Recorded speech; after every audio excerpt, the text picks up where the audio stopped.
एक चीज मैं आपको बताना चाहता हूं, जो लोगों ने मुझसे रेगुलर बैच पढ़े हैं, जिन लोगों ने भी मुझसे रेगुलर क्लासेस लिया है, मैं आपको ना एक थोड़ा सा चीज बताना चाहता हूं कि मॉड्यूल में जो ये कैपिटल स्ट्रक्चर का चैप्टर दिया हुआ है, हमारे बुक में इसको मैंने 3 पार्ट में डिवाइड करा हुआ है। यानी कि अगर आप मेरी बुक खोलोगे तो वहां पर आपको एक चैप्टर मिलेगा ऑप्टिमम कैपिटल स्ट्रक्चर, एक आपको मिलेगा कैपिटल स्ट्रक्चर थ्योरीज। ये मैंने तो अपनी बुक में ना सेपरेट कर देता हूं, बिकॉज मुझे ऐसा लगता है कि मैं एक ही में सब कुछ पढ़ाऊंगा ना तो सब खिचड़ी पक जाती है। आपके स्टडी मैट में जो एक चैप्टर है ना, वो मेरी बुक में 3 चैप्टर है, optimum capital structure theories and leverage.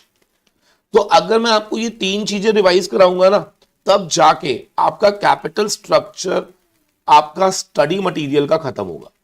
यानी कि आपका स्टडी मटेरियल का चैप्टर और मेरे स्टडी मटेरियल में ये 3 चैप्टर आपको आने चाहिए, अगर आपको अपने स्टडी मटेरियल के बराबर पहुंचना है तो। क्या ये मेरी बात समझ आती है? जिन्होंने भी रेगुलर बैचेस लिए होंगे तो उनको मालूम होगा कि हम लोगों ने सबसे पहले पढ़ा था ऑप्टिमम कैपिटल स्ट्रक्चर, फिर पढ़ा था थ्योरीज में अगर आपको याद हो तो हमने NOI, NI, traditional theory, MM approach, याद आ रहा है? ये सब पढ़ाया था मैंने आपको। लिवरेज के अंदर आप लोगों ने types of leverage, OL, FL, CL, ठीक है ना, और इसके अंदर एक कॉन्सेप्ट और आएगा वर्किंग कैपिटल लीवरेज, ये सब आपने यहां पढ़ना है। और ऑप्टिमम कैपिटल स्ट्रक्चर के अंदर हम पढ़ते थे एक ऐसा स्ट्रक्चर जो हमारी अर्निंग को या फिर मार्केट प्राइस को मैक्सिमाइज करता है, उसे हम बोलते हैं ऑप्टिमम कैपिटल स्ट्रक्चर।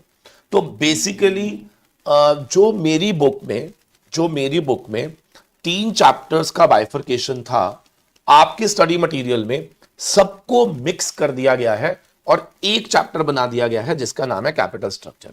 क्या सबको क्लियर है या नहीं? Yes please. तो क्योंकि मैंने चैप्टर जो पिक करा है वो स्टडी मैट के हिसाब से पिक करा है, इसका मतलब जब मैं ये चैप्टर कराऊंगा capital structure from study mat, तो मेरी बुक के मैं 3 चैप्टर कराने जा रहा हूं, ये याद रखना। कितने चैप्टर मैं अपनी बुक में कराऊंगा? 3 चैप्टर में आपको रिवाइज कराऊंगा। अब ये आज पूरा खत्म होगा या मे बी कल राइटिंग सेशन भी हमारा इसमें चला जाएगा, तो वो जितना मर्जी टाइम लगे उससे कोई फर्क नहीं पड़ता।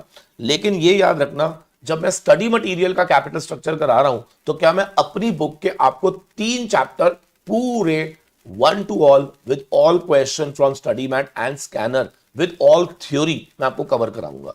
क्या सबको क्लियर है? And let me tell you कि ये जो पूरा का पूरा स्टडी मटेरियल का एक चैप्टर और मेरी बुक में 3 चैप्टर है, सर इसका वेटेज आप लिख लीजिए 8 से 10 नंबर इसका वेटेज रहेगा। तो इसका मतलब अगर आपने ये क्लास मेरी ढंग से अटेंड कर ली तो आपके 8 से 10 नंबर पक्के हैं। मैं इसमें थ्योरी भी कवर करूंगा, प्रैक्टिकल भी कवर करूंगा, सब कुछ कवर करूंगा। Is that clear to everyone? Come on everybody, क्या ये बात सबको समझ में आई है? सब एक बारी ओके करेंगे कि यस सर हमें समझ में आ गया है। जल्दी जल्दी बोलेंगे, ऐसे मजा नहीं आता बेटा। हाँ डिटेल में करा दूंगा रोहन एक तो ना ये स्पैम मत करा कर, एक बार ही लिखा कर, मुझे दिखता है, ठीक है? Don't repeat any message for number of time, please I request you. हाँ एक बार ही लिखा करो, I can read your messages. चलिए तो अब ऊपर हेडिंग डालते हैं। सबसे पहले लिखो कैपिटल स्ट्रक्चर, कैपिटल स्ट्रक्चर, ठीक है जी, capital structure.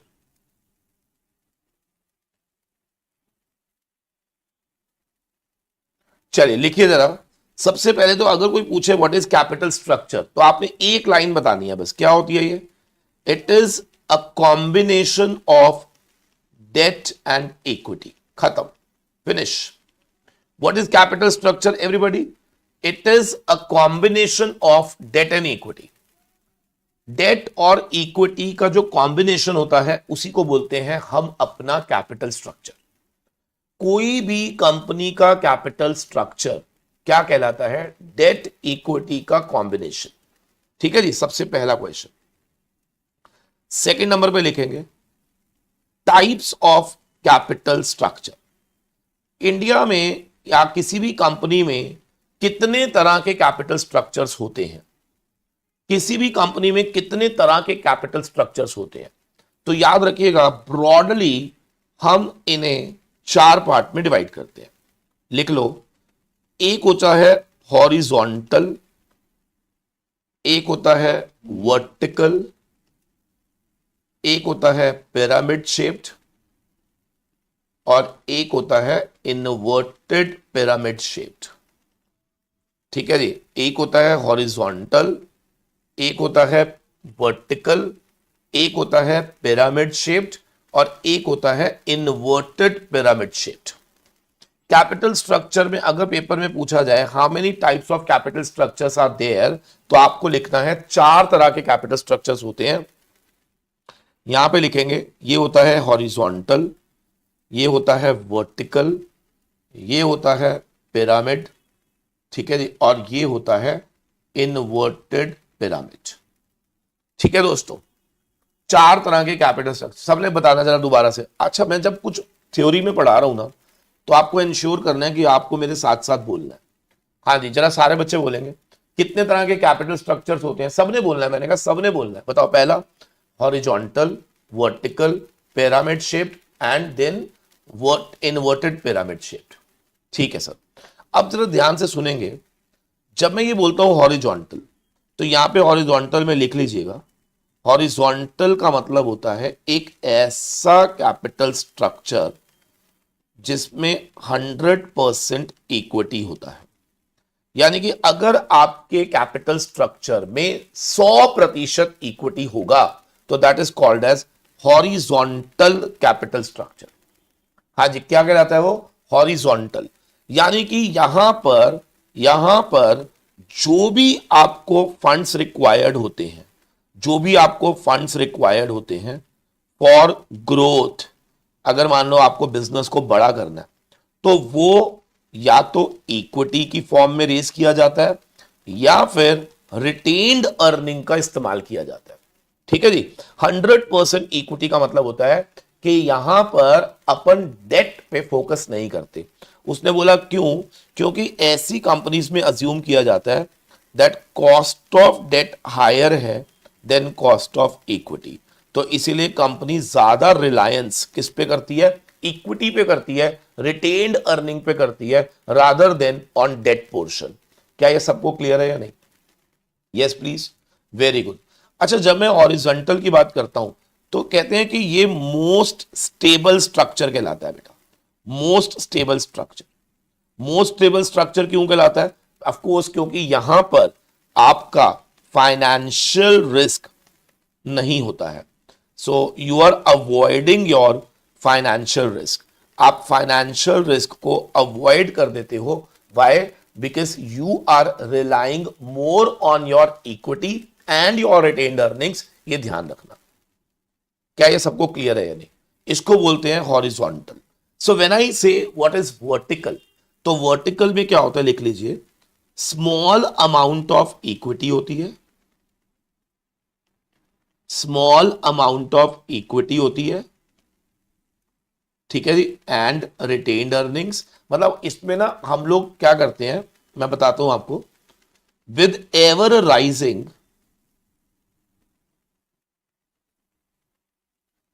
Date and preference, यानी कि अपन डेट और प्रेफरेंस को ज्यादा पैसा उठाते हैं। यहां पर क्या होता है ना, हाई डिविडेंड रेशो होती है। कोई बताएगा मैंने ऐसा क्यों लिखा? हाई डिविडेंड रेशो क्यों होती है? मतलब आपके पास जितना भी पैसा आता है ना, वो आप डिविडेंड के तौर पे बांट लेते हो, तो आपके पास रिटेंशन बचता ही नहीं है। तो फिर ऐसे में ग्रोथ के लिए पैसा कहां से आएगा? सर डेट से आएगा, प्रेफरेंस से आएगा। ठीक है जी। सर ऐसी कंपनीज जो होती है ना, ऐसे जो स्ट्रक्चर्स होते हैं, ये बड़े अनस्टेबल स्ट्रक्चर्स होते हैं। ठीक है जी। और ऐसे स्ट्रक्चर में क्योंकि इक्विटी बहुत स्मॉल है, तो क्या इनका टेक ओवर होने का चांसेस होता है, हॉस्टाइल टेक ओवर हो जाता है इनका। आवाज मारो, इनका क्या हो जाता है? क्या टेक ओवर होने के चांसेस हो जाते हैं। तो क्योंकि इसमें अमाउंट ऑफ इक्विटी रिलेटिवली बहुत छोटी होती है, एंड दैट इज वाई इसमें स्टेबिलिटी बहुत कम है, एंड दैट इज वाई ऐसी कंपनी का टेक ओवर होने की संभावनाएं बहुत ज्यादा होती है। क्या ये सबको क्लियर है? जितने भी ओल्ड सिलेबस वाले बच्चे हैं, ध्यान रखना कि ये क्वेश्चन पेपर में आपको 1 मार्क में बहुत बार पूछा जाता है, ठीक है ना, कि आपको एक स्टेटमेंट दिया जाएगा और आपसे पूछा जाएगा कि बताओ ये स्ट्रक्चर कौन सा है, क्या ये हॉरिजॉन्टल है, वर्टिकल है, पिरामिड शेप्ड है या इन्वर्टेड पिरामिड शेप्ड है। वेरी गुड, इसको हम हाईली लेवर्ड भी बोलते हैं। ब्यूटीफुल यार, हाईली लेवर्ड, क्या बात है आयान, दिल खुश कर दिया तूने मेरा। हाईली लेवर्ड भी बोलते हैं। ब्यूटीफुल, क्या ये सबको क्लियर है या नहीं?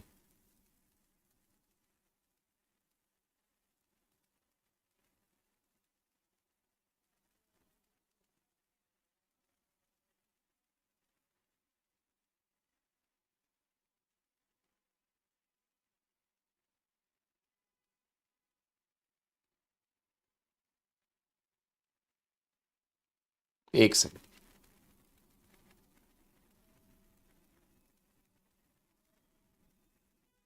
चलिए, क्या यहां तक क्लियर हो गया हमें? अब आ जाते हैं मेरे दोस्तों पिरामिड शेप। देखिए पिरामिड शेप क्या होता है, एक ऐसा कैपिटल स्ट्रक्चर जिसमें हाई अमाउंट ऑफ इक्विटी का इस्तेमाल होता है। हाई अमाउंट ऑफ इक्विटी यानी कि रिटेन्ड अर्निंग का इस्तेमाल होता है, ठीक है जी। और वेरी लेस प्रोपोर्शन होता है किसका? Debt is being used. Debt का प्रोपोर्शन बहुत कम होता है, ये ध्यान रखना। याद रखना, ऐसे फॉर्म के अंदर इक्विटी एंड रिटेन्ड अर्निंग्स का ज्यादा होता है और डेट का जो प्रोपोर्शन होता है वो कंपैरेटिवली बहुत कम होता है, ठीक है ना। तो ये वो कंपनीज होती हैं जो थोड़ा सा रिस्क को अवॉइड करना चाहती हैं, ठीक है ना। ऐसी कंपनीज रिस्क को क्या करना चाहती हैं? अवॉइड। ऐसे स्ट्रक्चर को भी हम स्टेबल स्ट्रक्चर बोलते हैं। याद रखना, ऐसे स्ट्रक्चर को भी आप क्या बोलते हो? एक स्टेबल स्ट्रक्चर बोलते हो। क्या सबको क्लियर है? Yes please. सबसे खतरनाक होता है ये वाला structure, inverted pyramid with very small amount of equity, ठीक है, एंड रिटेन्ड अर्निंग्स और ह्यूज अमाउंट ऑफ डेट। बेटा जी ये ना कलैप्स हो जाता है, इसको हम बोलते हैं कि इसके अंदर वल्नरेबल टू क्लैप्स होता है। जब मैं ये लाइन बोलता हूं वल्नरेबल टू क्लैप्स, इसका मतलब क्या है कि इन्वर्टेड पिरामिड वाले जो स्ट्रक्चर्स होते हैं उनके अंदर क्लैप्सिंग होने के चांसेस ज्यादा होते हैं, वो झटाक से नीचे गिर जाते हैं, ये ध्यान रखना। क्या मेरी बात समझ आ रही है? मतलब आप कह सकते हो कि ऐसी कंपनीज जो है ना, इनका एक तरह से आप ऐसे कह सकते हो कि इंसॉल्वेंसी जल्दी हो जाता है, फाइनेंशियल डिस्ट्रेस जल्दी आ जाता है। तो ये प्रॉब्लम्स इन कंपनीज के साथ होती हैं which are having inverted pyramid capital structure. तो अभी क्या है, देखो मैंने आपको मोटा मोटी बता दिया। तो एक बारी ना आपको मैं आपके यहां से थोड़ा सा पढ़ना सिखा रहा हूं कि अगर पेपर में आए तो लिखना कैसे है, बिकॉज पेपर में तो आपको प्रॉपर लिखना पड़ेगा ना बेटा। तो एक बार स्टडी मटेरियल के अंदर मैं आपको सिर्फ दो ही पढ़ाऊंगा, एक मैं पढ़ाऊंगा वर्टिकल और एक मैं पढ़ाऊंगा इन्वर्टेड पिरामिड, ठीक है, दो ही पढ़ाऊंगा, ध्यान से देखना। वर्टिकल में क्या होता है? वर्टिकल में क्या होता है? स्मॉल अमाउंट ऑफ इक्विटी होती है। तो यहां पे क्या लिखा है? Small amount of equity capital, ठीक है जी। और उसके ऊपर जो सुपर स्ट्रक्चर खड़ा हुआ है वो किसका खड़ा हुआ है? प्रेफरेंस और डेट का। हर incremental addition in the capital structure in the form of debt होता है। रिटेन अर्निंग बहुत कम है, डिविडेंड पे आउट बहुत ज्यादा है। समझ रहे? रिटेंशन कम है क्योंकि अपन जो कमाते हैं क्या हम डिस्ट्रीब्यूट कर देते हैं as dividends. In such a structure the cost of equity is usually higher than cost of debt. मतलब ऐसा लगता है कि डेट सस्ता है। यहां पे डेट सस्ता होने की वजह से क्या लोग डेट पे ऊपर ज्यादा रिलाय करते हैं और इक्विटी से थोड़ा सा परहेज करते हैं। क्या सबको क्लियर है या नहीं? और इसमें फाइनेंशियल रिस्क बहुत ज्यादा होती है और ये अनस्टेबल बना देता है और इसका टेक ओवर हो जाता है। क्या एक बारी ओके कर दीजिए, क्या ये सारे शब्द समझ आ गए मेरे? Yes please sir. मैंने कहा स्मॉल बेस, फिर super structure of preference and debt, ठीक है। फिर उसके बाद वो कहता है कि रिटेंशन अर्निंग बहुत कम है, डिविडेंड पे आउट ज्यादा है, इक्विटी महंगी है, डेट सस्ता है, इसीलिए हम लोग ज्यादा रिलाय क्या डेट पे करते हैं। क्या ये बात समझ में आ रही है? यस और नो बोलो बेटा। इनमें अनस्टेबल स्ट्रक्चर होता है और इनका हॉस्टाइल टेकओवर होने के चांसेस ज्यादा होते हैं। एक बार थम्स अप कर दीजिए अगर समझ आ गया हो तो। सारे बच्चे प्लीज एक बार ओके करेंगे if you all have understood. अब ऐसे जब मैं इन्वर्टेड पिरामिड पढ़ाऊंगा ना दोस्तों, इसमें क्या है, देखो इन्वर्टेड पिरामिड में भी आपको ऐसा लगेगा वर्टिकल की तरह ही है। देखो स्मॉल कंपोनेंट ऑफ इक्विटी है, reasonable retained earning, but ever increasing component of debt. Debt बढ़ता जा रहा है, डेट बढ़ता जा रहा है, बाहें फैलाता जा रहा है डेट, बाहें फैलाता जा रहा है डेट। तो ऐसे में क्या होगा, जितने भी कैपिटल स्ट्रक्चर में इंक्रीज होंगे वो डेट से होंगे। रिटेन्ड अर्निंग श्रिंक होती जा रही है बिकॉज लॉसेस बढ़ते जा रहे हैं, और हाईली वल्नरेबल टू कोलैप्स है। क्या ये सबको समझ में आ गया? दो क्वेश्चन बेटा हमारे खत्म हो गए। पहला बताओ क्या है सर? पहला है what is capital structure. Second है मेरा what is how many types of capital structures are there. ठीक है जी, चलो एक बार तीसरा क्वेश्चन लिखेंगे। ठीक है, 3 क्वेश्चन के बाद अपन क्या करेंगे, स्ट्रेट अवे एक प्रैक्टिकल क्वेश्चन करेंगे, फिर हम थ्योरी करेंगे, प्रैक्टिकल करेंगे, थोड़ा सा मिक्स करेंगे ताकि आप लोग बोर ना हो। क्या सबको क्लियर है या नहीं? सर 2 क्वेश्चन हमें समझ आ गए। तीसरा क्वेश्चन लिखो जरा, सिग्निफिकेंस क्या है? सिग्निफिकेंस क्या होता है? कैपिटल स्ट्रक्चर का सिग्निफिकेंस क्या होता है? सर कैपिटल स्ट्रक्चर का सिग्निफिकेंस क्या होता है? ठीक है, तो आप मुझे बताओ, क्या किसी भी कंपनी के कैपिटल स्ट्रक्चर को देखकर अपन ये बता सकते हैं कि कंपनी का रिस्क प्रोफाइल कैसा है? यस और नो? सोचो कैसे। अगर मैं ये कहूं कि एक कंपनी में डेट फैक्टर ज्यादा है, डेट बहुत ज्यादा है, तो आप क्या बोलोगे? ओ भाई ये कंपनी तो बहुत रिस्की है। तो इसका मतलब क्या किसी भी कंपनी का रिस्क प्रोफाइल चेक किया जा सकता है? आवाज मारो, किसी भी कंपनी का रिस्क प्रोफाइल चेक किया जा सकता है मेरे दोस्तों बाय लुकिंग एट, सारे बोलो, by looking at the capital structure of the company. Yes और नो? तो हम कह रहे हैं कि भाई कैपिटल स्ट्रक्चर का सिग्निफिकेंस क्या है? क्यों पढ़ा रहे हो इतना बड़ा चैप्टर, क्यों पढ़ा रहे हो बच्चों को? तो हम कह रहे हैं भाई कैपिटल स्ट्रक्चर जो होता है ना, वो कंपनी की रिस्क प्रोफाइल को शो करता है, वो कंपनी की स्ट्रैटेजी को शो करता है। अब बच्चा कहता है सर कैसे? मैं आपको सवाल पूछता हूं, ध्यान से सुनना जरा। हाँ वेरी गुड हर्षित, क्या बात है, वेरी गुड।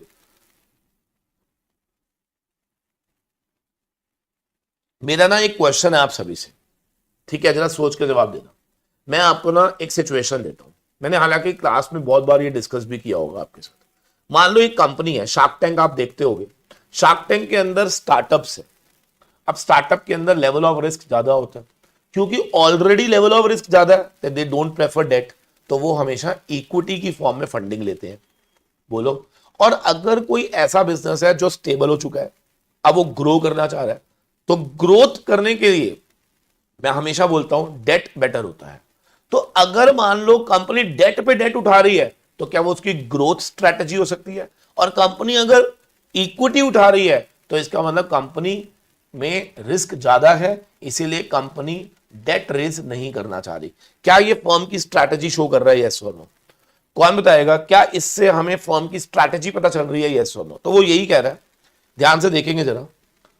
अगर आपको फास्टर ग्रो करना है तो बेटा जी आप डेट से ही ग्रो कर सकते हो, ये ध्यान रखना। अगर आपकी कंपनी में लेवल ऑफ रिस्क ज्यादा है तो दोस्तों फिर वहां पर इक्विटी में जाओ। लेकिन अगर आप ग्रोथ करना चाहते हो तो दोस्तों आपको अपनी कंपनी में डेट इनकॉर्पोरेट करना पड़ेगा। बिना डेट के आप ग्रो नहीं कर सकते, ये ध्यान रखना। तो इसका मतलब कौन बताएगा कैसे पता चलता है कि हमें कंपनी की स्ट्रैटेजी कैसे पता चलती है? बताओ। मैं more and more debt raise कर रहा हूं, more and more debt raise कर रहा हूं, नो डाउट मैं रिस्क ले रहा हूं, लेकिन क्या मेरी स्ट्रैटेजी है बिजनेस को ग्रो करना? ठीक है जी। लेकिन जो लोग डेट रेज नहीं कर रहे हैं, जो लोग डेट रेज नहीं कर रहे हैं, they are showing their reliance more on equity, they are showing their reliance more on equity. So याद रखना, if they are not raising funds through debt, तो दैट मीन्स मेरे को लगता है कि वो थोड़ा बैकफुट पे है, थोड़ा सा प्रिकॉशनरी काम कर रहे हैं, वो अभी रिस्क ओरिएंटेड नहीं है, उनको रिस्क कैपेसिटी नहीं है उनके अंदर, या उनको रिस्क लेना नहीं आता। तो जिंदगी में जो लोग रिस्क लवर्स हैं, जो रिस्क लेना चाहते हैं, जो ग्रो करना चाहते हैं, क्या वो डेट पे ज्यादा रिलाई करते हैं रादर देन इक्विटी? चलो very good. It act as a tax management tool. बताओ क्यों भाई? एक बात बताओ, डेट से पैसा रेज किया, क्या हमें वहां पर कहीं ना कहीं टैक्स सेविंग मिलती है? बताओ, डेट से आपको क्या मिलती है? टैक्स में बचत होती है बेटा। और अगर टैक्स में बचत हो गया तो सर आप अपने टैक्स को मैनेज कर रहे हो या नहीं? तो कैपिटल स्ट्रक्चर इस तरह से बनाओ कि आपका टैक्स मैनेज हो जाए, कैपिटल स्ट्रक्चर इस तरह से बनाओ कि आपकी स्ट्रैटेजी जो है वो पता चले कि भैया आप क्या चाहते हो. It also reflects the risk profile of the company. It also helps to know the firm strategy. और ये टैक्स मैनेजमेंट टूल है. ठीक है जी. और लास्ट क्या है? It helps in brighten the image of the firm. Image of the firm.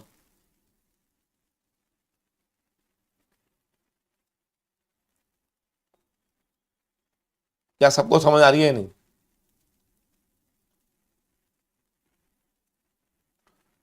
Very. आज यहां पे बच्चा कहता है sir image of the firm का पॉइंट क्या है? देखो कुछ भी नहीं है. अगर मान लो कंपनी पैसा कमा रही है और वो रिटेंशन कर रही है और रिटेंशन करके री इन्वेस्ट कर रही है और ग्रो कर रही है, तो इसका इमेज क्या आता है? भाई ये कंपनी इतनी सॉलिड है ना, इसका कभी भी टेक ओवर ही नहीं होएगा. तो लोगों के दिमाग में एक इमेज आ जाती है, भाई ये कंपनी इतनी सॉलिड है, इतनी सॉलिड है क्योंकि ये सारा पैसा री इन्वेस्ट कर देती है और उसके बाद ये ग्रो इतना जबरदस्त कर रही है कि इसके अंदर डेट भी नहीं है, डेट कम होता जा रहा है. तो कहीं ना कहीं दिमाग में एक इमेज आ जाती है कि ये कंपनी का कभी भी टेक ओवर पॉसिबल नहीं है. क्या ये सबको क्लियर हो गया या नहीं? 4 फैक्टर्स दोस्तों. क्या ये 4 क्वेश्चन क्या क्या मैंने बताया? बताओ. पहला था कैपिटल स्ट्रक्चर, फिर था टाइप्स ऑफ कैपिटल स्ट्रक्चर, फिर उसके बाद है significance of the capital structure. Sir 3 question समझ आ गए? बोलो मेरे दोस्तों. अब लिखो ऑप्टिमम कैपिटल स्ट्रक्चर. अब थोड़ा सा प्रैक्टिकल कर लेते हैं, फिर दोबारा शिफ्ट करेंगे थ्योरी पे. Optimum capital structure. ऊपर हेडिंग डालेंगे optimum capital structure. Optimum capital structure. Just write on the top optimum capital structure. What is optimum capital structure? लिखो जरा. एक ऐसा कैपिटल स्ट्रक्चर जो हेल्प करेगा टू अटेन योर गोल्स. याद रखना जिंदगी में ऑप्टिमाइजेशन क्या होता है? कहते हैं हर वो चीज ऑप्टिमम है जो आपको हेल्प करती है आपको गोल को अटेन करने में. हर वो चीज वो ऑप्टिमम कहलाती है जो आपको हेल्प करेगी आपके गोल को पाने में. ठीक है जी. हर वो चीज ऑप्टिमाइज कहलाएगी जो आपको हेल्प करेगी आपके गोल को पाने में. Anything which is going to help you out in attaining your goals will be called as optimum. अब यहां पर वो क्या कहता है कि जब भी मैं ये बात करता हूं ऑप्टिमम कैपिटल स्ट्रक्चर की, तो एक बात हमेशा याद रखना कि ऑप्टिमम कैपिटल स्ट्रक्चर में हमारे 2 गोल्स होते हैं. एक होता है हमारा शॉर्ट टर्म गोल और एक होता है हमारा लॉन्ग टर्म गोल.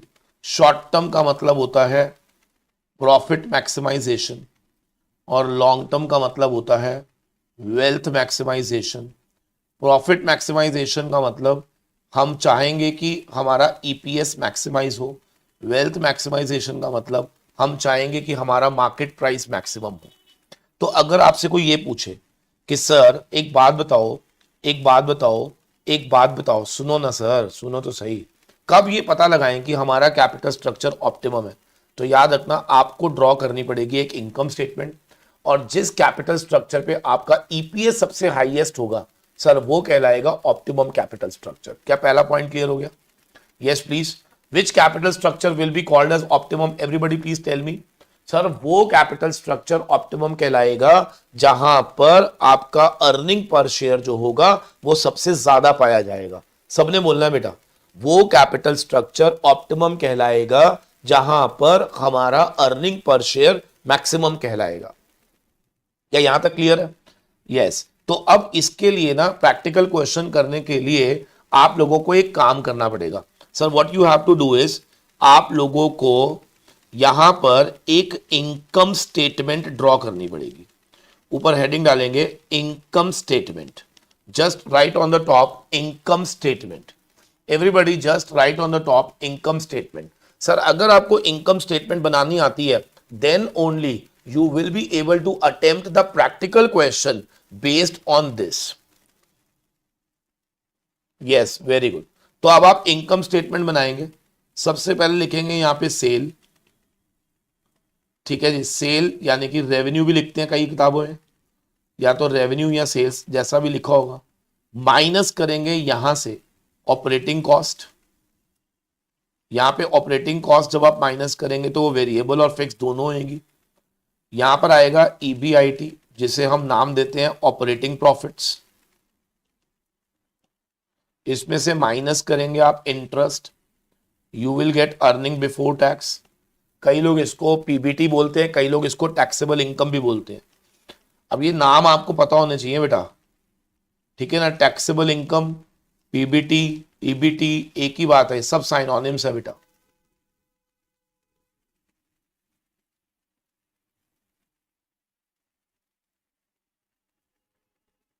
ये एफएम का ही तो चल रहा है बेटा। शेड्यूल मैंने क्लास का स्टार्टिंग में दे दिया, आप चेक करो। आपने अभी अभी ज्वाइन करा है, आप स्टार्टिंग से देखो इस क्लास को, you will get the schedule. Minus करेंगे प्रेफरेंस डिविडेंड, तो यहां पर आएगा earning for equity shares, divide करो by number of equity shares,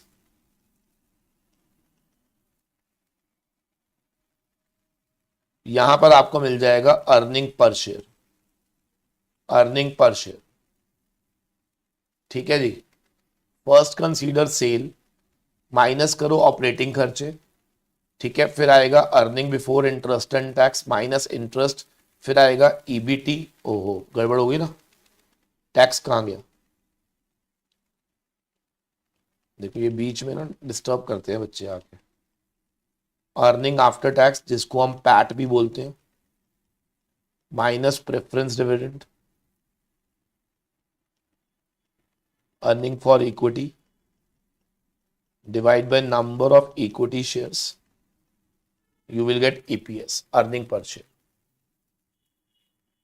एक बार प्लीज कंफर्म कर दीजिए, क्या ये फॉर्मेट समझ आ गया?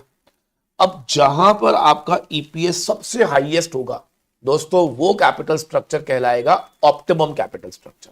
सारे बच्चे बोल दो, ऑप्टिमम कैपिटल स्ट्रक्चर कौन सा होगा?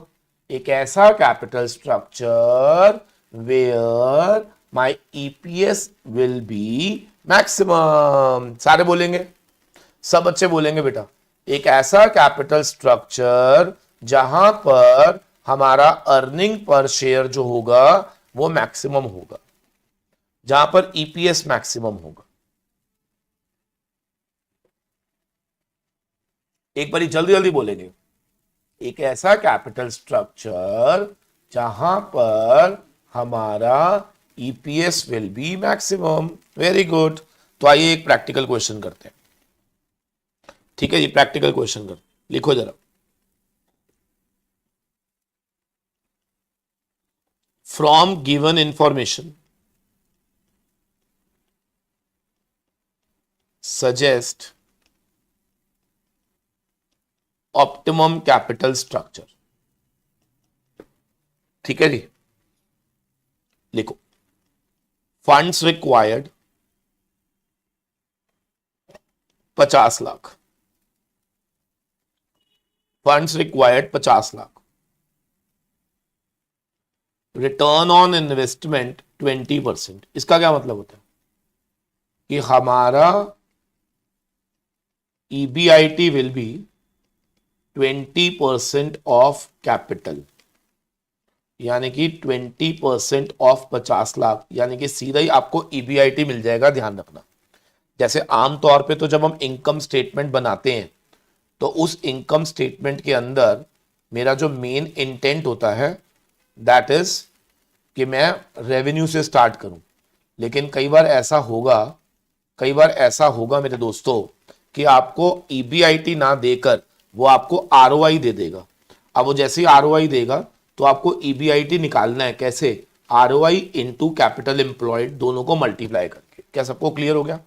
जब आप आरओआई को कैपिटल से मल्टीप्लाई करेंगे यू विल गेट ईबीआईटी। सारे बोलो, जब आप आरओआई को कैपिटल एम्प्लॉयड से मल्टीप्लाई करोगे यू विल गेट ईबीआईटी। एक बार ओके कर दीजिए। वेरी गुड, आगे लिखो जरा। ठीक है, ये हमें दिया हुआ है। अब वो कह रहा है कि हमारे पास कैपिटल स्ट्रक्चर जो हमें ये 50 लाख रेज करना है, उसमें हमारे पास 3 ऑप्शंस है बेटा। आपको बताना है तीनों में बेस्ट क्या है। ठीक है जी, पहला, हम इक्विटी शेयर कैपिटल रेज करेंगे 100 रुपए ईच के हिसाब से, 100 रुपए ईच के हिसाब से फर्स्ट वाले में 25 लाख, दूसरे वाले में 20 लाख, तीसरे वाले में 10 लाख। ठीक है सर। फिर ये कह रहा है कि हम डेट रेज करेंगे जिसका कूपन रेट जो होगा वो मात्र 10% होगा, और जो हमारा डेट होगा, आप लिख लीजिए, फर्स्ट केस में हमारा जो डेट होगा वो होगा 25 लाख। एक सेकेंड, चलो ठीक है, 25 लाख। यहां पे हमारा जो डेट होगा वो 30 लाख होगा, यहां पे हमारा डेट होगा 20 लाख। ठीक है जी। इसके अलावा हम 12% प्रेफरेंस शेयर कैपिटल 100 रुपए ईच भी रेस करेंगे, वो सिर्फ थर्ड केस में रेस करेंगे। ठीक है बेटा। क्वेश्चन में टैक्स रेट गिवन है 30%। आपको बताना है कि तीनों में से बेस्ट कैपिटल स्ट्रक्चर कौन सा है। दोस्तों मैं फिर रिपीट करूंगा, आपने कुछ नहीं करना, सिर्फ एक इनकम स्टेटमेंट ड्रॉ कर दो जिसमें ईबीआईटी आपको गिवन है, और उसके आगे वाली इनकम स्टेटमेंट जो मैंने अभी बनाई थी वो आप ड्रॉ करिए, और मुझे बताइए तीनों केसेस में कहां पर ऐसा हो रहा है कि आपका अर्निंग पर शेयर सबसे ज्यादा आ रहा है। एक बार आप अपने आप ट्राई करो। I am giving you 2-3 minutes, उसके बाद फिर हम करते हैं आपके।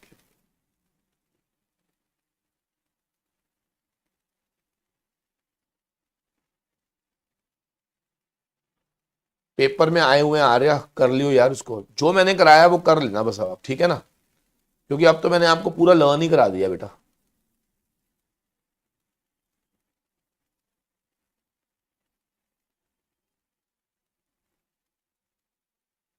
जल्दी जल्दी सारे बच्चे इसको अटेंड करेंगे, वेरी गुड।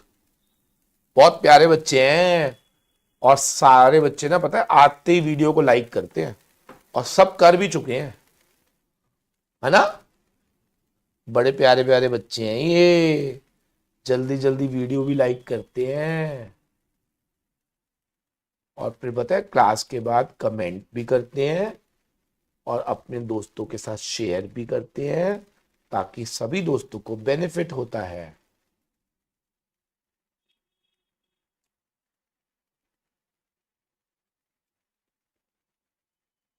Very good.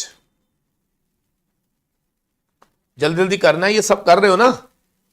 सारे बच्चों को ये क्वेश्चन दिया हुआ है मैंने, 3 मिनट 2 मिनट 3 मिनट के अंदर आपने ट्राई करना है। नहीं होगा आई विल ट्राई। आपको आपकी गलतियां तभी पता चलेंगी जब आप अपने हाथ से क्वेश्चन करोगे। जब तक कोई बच्चा अपने हाथ से नहीं करेगा उसको पता ही नहीं चलेगा कि मेरी कैलकुलेशन सही है या गलत है। समझ आ रही है। To know whether my calculation is right और wrong, you should try yourself once. आप इसको एक बार खुद से ट्राई करो मेरे प्यारे दोस्तों, मेरे प्यारे दोस्तों।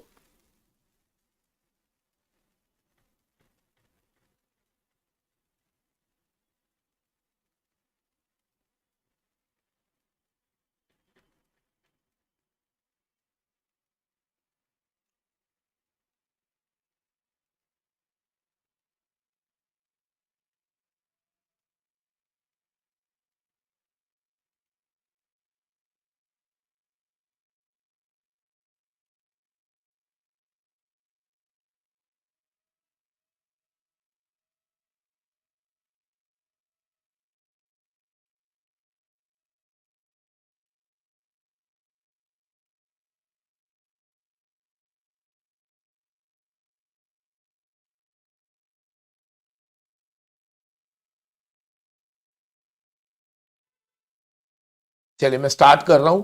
आप सारे बच्चे प्लीज जरा साथ साथ मेरे ट्राई करते रहना, देखते रहना आपने सही करा या गलत करा। ऑप्शन 1 2 3।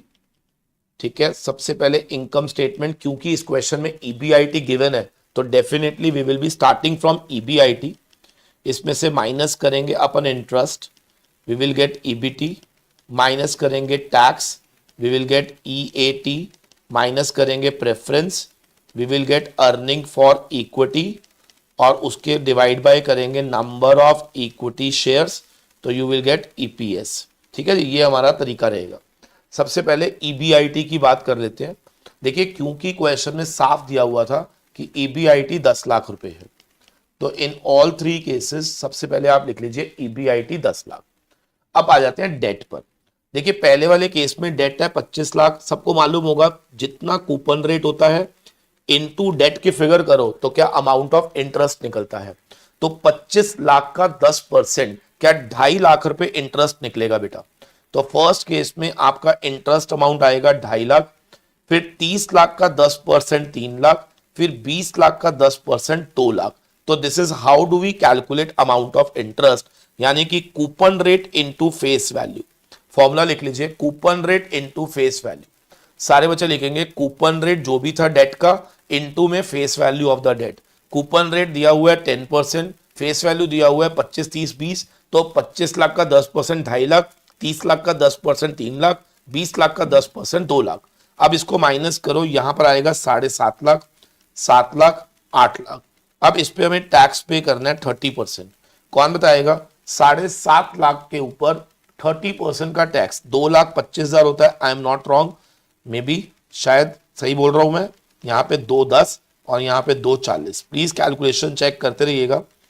क्या 5,25,000 आएगा अर्निंग आफ्टर टैक्स, और यहां पर 4,90,000 आएगा, और यहां पर 5,60,000 रुपए आएगा।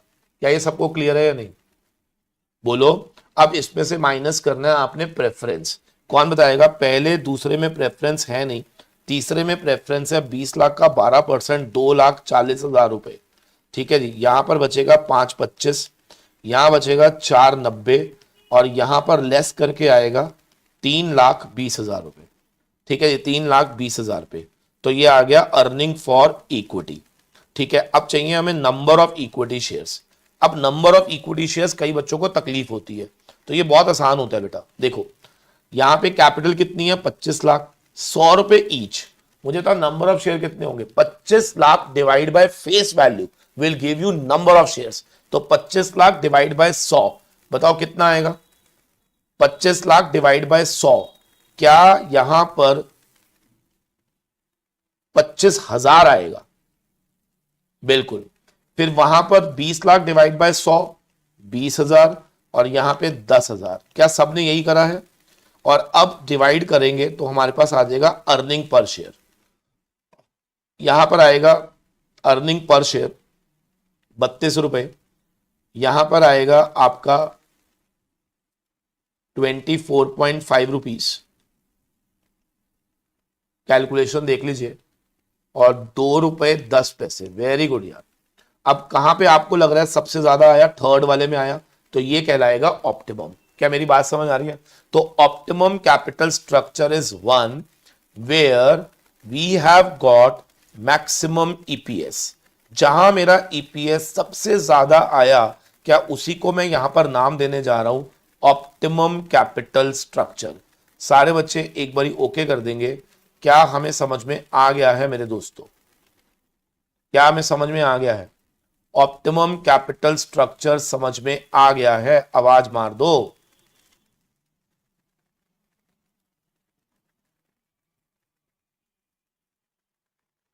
Done done done done. एक बारी ओके करेंगे सारे बच्चे। तो अगर मैं आपको बोलूं कि फाइंड आउट करो ऑप्टिमम कैपिटल स्ट्रक्चर, तो आपने क्या करना है? कौन बताएगा? सर हमें बस इनकम स्टेटमेंट बनानी है, और जहां पर हमारा ईपीएस सबसे ज्यादा आएगा वो हमारा आंसर बन जाएगा। ब्यूटीफुल। अब इसी में एक नोट डालो जरा। सारे बच्चे एक नोट लिखो। If price earning ratio is given in the question, यदि आपके प्रश्न में प्राइस अर्निंग रेशियो गिवन है, यदि आपके प्रश्न में क्या दिया हुआ है बेटा? प्राइस अर्निंग रेशियो गिवन है। याद रखना, जब भी आपके क्वेश्चन में प्राइस अर्निंग रेशियो गिवन होता है ना, तो वहां पर ऑप्टिमम कैपिटल स्ट्रक्चर वो होता है वेयर मार्केट प्राइस मैक्सिमम होना चाहिए। यानी कि ईपीएस के बदले में आपको किस पे फोकस करना है? सारे बोल दो। मार्केट प्राइस पे।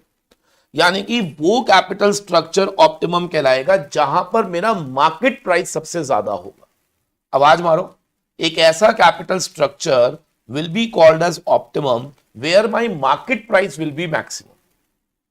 सबने जवाब देना बेटा। एक ऐसा कैपिटल स्ट्रक्चर जहां पे मार्केट प्राइस सबसे ज्यादा होगा, क्या वो ऑप्टिमम कहलाएगा? बच्चा कहता है सर फिर एक बात बताओ ना, फिर मार्केट प्राइस निकलेगा कैसे? तो अब लिख लो, उस केस में मार्केट प्राइस निकालने का एक फॉर्मूला बनेगा। ईपीएस तक तो आपको क्वेश्चन करना ही है, इनटू में कर देना प्राइस अर्निंग रेशो। अब कई बच्चों को ये मालूम होगा, कईयों को नहीं मालूम होगा, मैं बता देता हूं। देखो, प्राइस अर्निंग रेशो का फॉर्मूला होता है price upon earning. Earning earning cut जाएगा तो क्या ऑटोमेटिकली एमपी आ जाएगा। क्या मेरी बात सबको समझ में आ गई? बताओ, अगर क्वेश्चन में प्राइस अर्निंग दिया होता तो आप क्वेश्चन को कहां रोकते? ईपीएस के आधार पर या एमपीएस के आधार पर? कौन बताएगा? बताओ किस बेसिस पर आप अपना आंसर देते, ईपीएस के आधार पर या एमपीएस के आधार पर? जल्दी बता दो, what will be the basis? अगर मेरे को क्वेश्चन में दोस्तों, अगर मुझे प्रश्न में क्या गिवन है, जल्दी बताओ सर। अगर मुझे क्वेश्चन में प्राइस अर्निंग रेशो गिवन है तो my answer of optimisation will be based on market price rather than price, sorry, EPS. अगर समझ आ गया तो एक बारी ओके कर दीजिए, थम्स अप कर दीजिए सारे बच्चे। सारे बच्चे फटाफट से ओके कर दीजिए, सर बिल्कुल समझ में आ गया। सर आप टेंशन मत लो, हमें एक एक वर्ड समझ आ गया आप क्या कह रहे हो। सर आप कह रहे हो कि अगर प्राइस अर्निंग रेशो नहीं दिया हुआ तो हम ईपीएस तक क्वेश्चन सॉल्व करेंगे, जहां ईपीएस ज्यादा आएगा वो आंसर हो जाएगा। लेकिन दोस्तों, अगर क्वेश्चन में प्राइस अर्निंग रेशो गिवन है तो हम अपने आंसर को प्राइस अर्निंग रेशो से मल्टीप्लाई करेंगे ईपीएस को, और मार्केट प्राइस के आधार पर हम डिसाइड करेंगे कि हमारा कैपिटल स्ट्रक्चर जो है वो ऑप्टिमम है या नहीं है। क्या ये बात समझ में आई मेरे दोस्तों को? क्या दोस्तों को ये मेरी बात समझ में आई? मेरे बच्चों को मेरी बात समझ में आ गई? हाँ कर दो, बस एक बार ही बोल दो सर समझ आ गई है, बोल दो। देखो तुम्हें बोलना तो पड़ेगा बेटा, छोड़ूंगा तो नहीं मैं तुम्हारे को। एक भाई सारे बच्चे ओके कर दीजिए, क्या ये बात समझ में आ गई है? ब्यूटीफुल यार, बहुत बढ़िया। तो एमपीएस के आधार पर वी विल कैलकुलेट या take decision, and MPS will be nothing but EPS into price earning ratio. Very good यार, बहुत बढ़िया। आगे बढ़ते हैं, आगे बढ़ते हैं, आगे बढ़ते हैं, आगे बढ़ते हैं। ठीक है जी, थोड़ा सा आगे बढ़ते हैं। ठीक है, अगर मान लो क्वेश्चन में आपको क्वेश्चन समझ आ गया, या you want one more question for practice? जल्दी बताओ। अगर आ गया तो फिर मैं आगे बढ़ूं, अगर नहीं तो आप कहो तो एक क्वेश्चन मैं आपको और दे सकता हूं।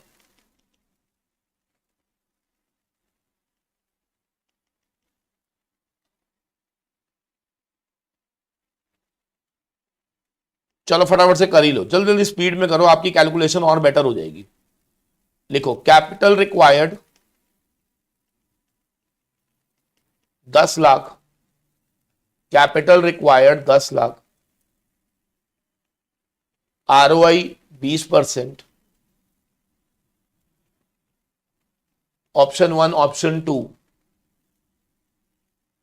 यहां पर आपको बताया जा रहा है कि हम चाहें तो पैसा इक्विटी से रेज कर लें 100 रुपए ईच, हम चाहें तो पैसा 12% डेट से रेज कर लें। यहां पे पूरा 10 लाख हम इक्विटी से रेज करेंगे और यहां पे 5-5। प्राइस अर्निंग रेशो, अगर हम फर्स्ट केस में पैसा रेज कर रहे हैं तो प्राइस अर्निंग रेशो है 10। ठीक है जी, और अगर हम डेट भी इनकॉर्पोरेट करेंगे तो प्राइस अर्निंग रेशो है 6। ठीक है जी, टैक्स रेट दिया हुआ है क्वेश्चन में 30%। आपको बताना है ऑप्टिमम कैपिटल स्ट्रक्चर। आपका समय शुरू होता है अब, और आपके पास घड़ी के हिसाब से 2 से 3 मिनट का समय मैं आपको दे रहा हूं। सारे बच्चे इसको ट्राई करेंगे। ठीक है, 2 से 3 मिनट में सारे बच्चे ट्राई करेंगे। अगर आपको ये कर लिया आपने तो इसका मतलब आपका ये वाला टॉपिक पूरा खत्म। आपका पूरा का पूरा ये वाला टॉपिक आपके टिप्स पर आ जाएगा मेरे दोस्तों। जल्दी जल्दी करना है। वेरी गुड, बहुत प्यारे बच्चे हैं, जल्दी जल्दी करते हैं।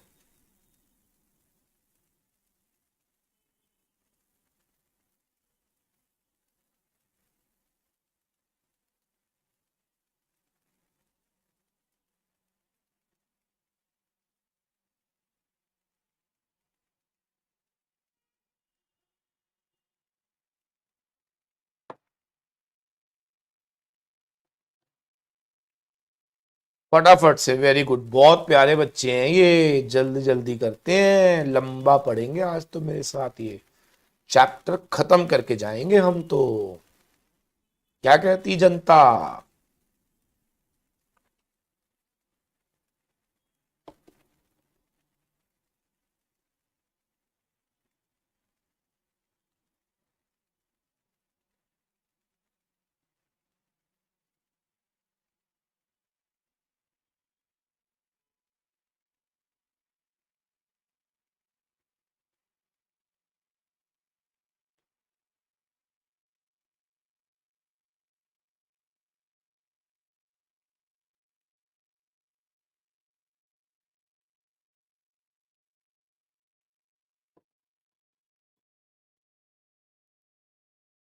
जिनका हो जाएगा प्लीज आंसर लिखना शुरू कर देंगे।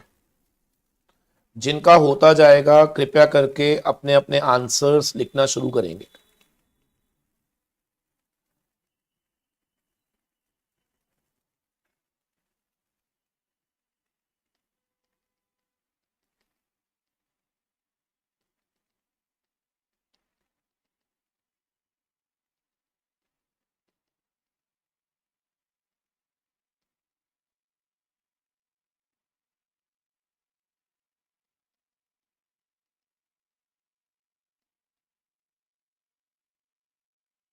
ईपीएस तक तो पहले आपको करना ही पड़ेगा। हाँ जी, इन एनी केस आपको ये क्वेश्चन ईपीएस तक तो सॉल्व करना ही है दोस्तों।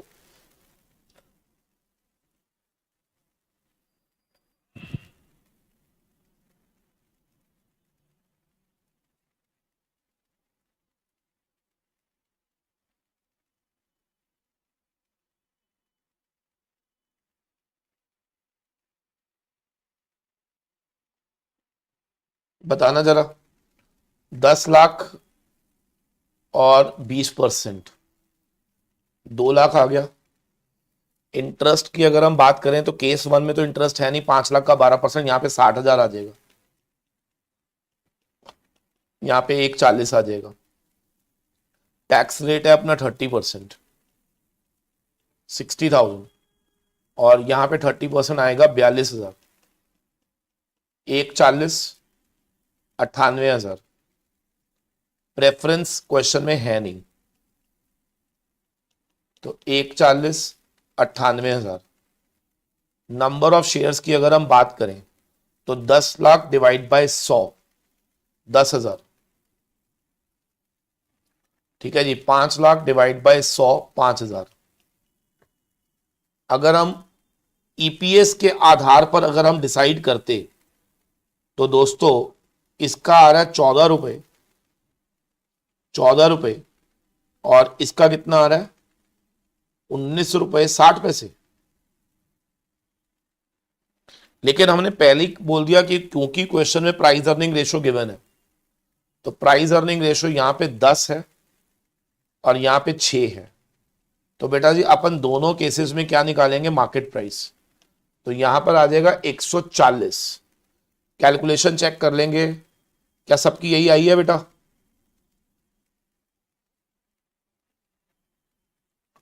बोलो बोलो जल्दी बोलो, क्या सबका यही आया? तो आप मुझे बताओ हाईएस्ट कहां पे आया, ऑप्शन वन में, तो हम ऑप्शन वन को ऑप्ट करेंगे। आप सोच के देखो, अगर क्वेश्चन में प्राइस अर्निंग ना हो, हाँ जी आंसर कोई देगा? अगर सेम क्वेश्चन में प्राइस अर्निंग में छुपा दूं तो क्या आप ईपीएस के आधार पर आंसर दे देंगे? So your basis will B EPS अगर क्वेश्चन में क्या मिसिंग हो जाए, प्राइस अर्निंग। लेकिन अगर प्राइस अर्निंग रेशियो गिवन है तो दोस्तों क्या basis will be MPS rather than EPS. एक बार थम्स अप करेंगे if you all have understood, please thumbs up. क्या आपको समझ में आया मेरे दोस्तों? जल्दी बताएंगे क्या आपको समझ में आ गया? चलो ब्यूटीफुल यार, ब्यूटीफुल। तो देखो अभी हम लोगों ने 3 थ्योरी के क्वेश्चन पढ़ लिए और हमने ऑप्टिमाइजेशन का मतलब समझा। ऑप्टिमाइजेशन के आधार पर क्या हमने प्रैक्टिकल क्वेश्चन पढ़ लिया। सर अब ना ऊपर एक हेडिंग डालो, इन डिफरेंस पॉइंट। अब ये वाला जो क्वेश्चन है ना, ये बहुत सारे बच्चों को परेशान करता है। लिखो in difference point, very very very important, mark कर लेना। In difference point, in difference point का मतलब क्या होता है? देखिए अभी जैसे आपने कहा कि ए बेटर है, कैपिटल स्ट्रक्चर बी बेटर है, सी बेटर है, आप बोल रहे हो ना भाई। अगर एक बात बताओ, अगर दोनों में ईपीएस बराबर आ जाती तो आप क्या बोलते? I am indifference. भाई जहां पर आपको लगता है कि भाई दोनों का आंसर सेम है, तो आप प्रायोरिटाइज नहीं करोगे ना, ए और बी में प्रायोरिटाइज नहीं करो, आप क्या बोलोगे? भाई दोनों ही बराबर है, तो I am indifferent. I hope everybody is getting the point. सोच के देखो, सोच के देखो, मैं ये कह रहा हूं, सपोज करो यहां पे कोई बच्चा किसको उठाते हैं, सूजल को उठा लेते हैं। मान ले सूजल के लिए हम लड़की देख रहे हैं, है ना, और दो लड़कियों का सूजल के पास प्रपोजल आया है। सूजल तूने आंसर देना है बेटा। दो गर्ल्स का प्रपोजल आया और सूजल को दोनों ही सेम लग रही है, मतलब क्वालिफिकेशन भी ऑलमोस्ट सेम है, देखने में भी दोनों सुंदर सुशील, है ना। तो सूजल घर वालों को क्या बोलेगा बताओ? मैं किससे शादी करूंगा? तो वो क्या बोलता? भाई किसी से भी करा दो, किसी से भी करा दो, आई एम इनडिफरेंट। तो जहां पर लेवल ऑफ सेटिस्फेक्शन सेम होता है, क्या वहां पर एवरी टाइम हम इनडिफरेंट पॉइंट पे खड़े हो जाते हैं? क्या ये सबको क्लियर है या नहीं? इनडिफरेंस पॉइंट एक ऐसा पॉइंट होता है जहां पर लेवल ऑफ सेटिस्फेक्शन सेम होता है। लिख लीजिए, जहां पर लेवल ऑफ सेटिस्फेक्शन सेम होता है। और लेवल ऑफ सेटिस्फेक्शन सेम कब होगा? जब EPS under option 1 and EPS under option 2 both are equal. जब दोनों की ईपीएस बराबर हो जाए, जब दोनों की ईपीएस बराबर हो जाए। क्या ये सबको क्लियर है या नहीं? जल्दी बोलो। अगर दोनों के ईपीएस बराबर हो जाए तो क्या हम यहां पर कह सकते हैं कि this is indifference point, indifference level? जल्दी बता दो फटाफट से। इनडिफरेंस पॉइंट, इनडिफरेंस लेवल क्या होता है? एक ऐसा पॉइंट, एक ऐसा लेवल होता है जहां पर आप कह सकते हो, क्या कह सकते हो बताओ? जहां पर आप ये कह सकते हो दोस्तों कि हमारा EPS under both option same है। क्या ये सबको क्लियर हुआ? यस और नो? दोस्तों क्या ये बात सबको समझ में आई? जल्दी जल्दी बता दीजिए फटाफट से। हैव यू ऑल अंडरस्टूड मेरे प्यारे दोस्तों? क्या आपको ये बात समझ में आती है? स्पून चाहिए, ठीक है जी। आपको ये बात समझ में आती है? यस और नो? जल्दी जल्दी बोलेंगे फटाफट से। Very good. किसी को मिलती नहीं है और सूजल को दो दो मिल गई, क्या बात है। Yes, Sujal is so lucky. ठीक है जी। अब इस पर एक क्वेश्चन करेंगे, ठीक है। एक क्वेश्चन मैं कराऊंगा, एक फिर आपने करना है। लिखो, जब भी पेपर में इनडिफरेंस पॉइंट आएगा ना, तो आपने याद रखना, लिखो, in every question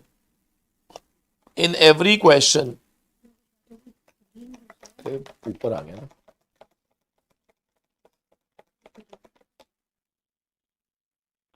in every question लिखो, where we are supposed to calculate indifference point, we will calculate EBIT। याद रखना, वहां पर आप EBIT निकालेंगे। याद रखना, अगर पेपर में क्वेश्चन आ जाए फाइंड इंडिफरेंस पॉइंट, घबराना नहीं, आपको EBIT निकालना है बेटा। एक ऐसा EBIT जहां पर दोनों कैपिटल स्ट्रक्चर का ईपीएस सेम आएगा। ठीक है जी। फटाफट से पहले ये लाइन लिखो। ये देख रहे हो आप, ग्रीन कलर का जूस, इसमें सारी कड़वी कड़वी वेजिटेबल्स हैं, ठीक है। ये आपको भी पीना चाहिए, इससे आपका दिमाग तेज हो जाएगा, ऐसा मानना है मेरी वाइफ का। देख रहे हो आप, शक्ल देख रहे हो। घर बैठ के पढ़ाने का यही नुकसान है, ये फालतू के एक्सपेरिमेंट होते रहते हैं हमारे पे।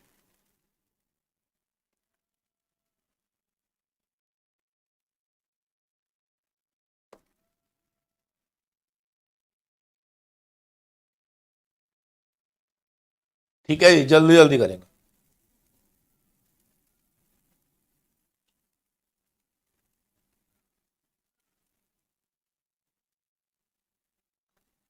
अब एक क्वेश्चन लिखो जरा। अच्छा, फोटो में आया ही नहीं, ये देखो, ग्रीन कलर का। चलो लिखो जरा, एक क्वेश्चन दे रहा हूं मैं आपको, कैपिटल स्ट्रक्चर 1, कैपिटल स्ट्रक्चर 2,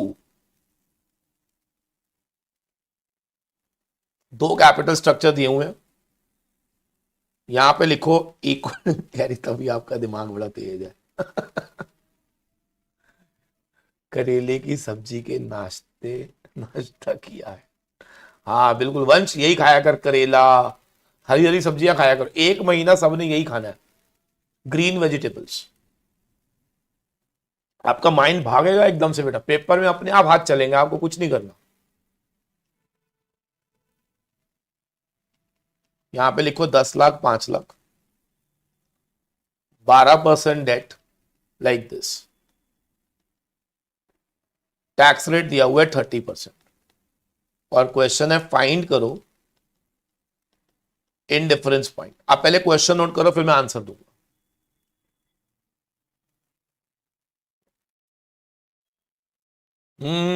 सही।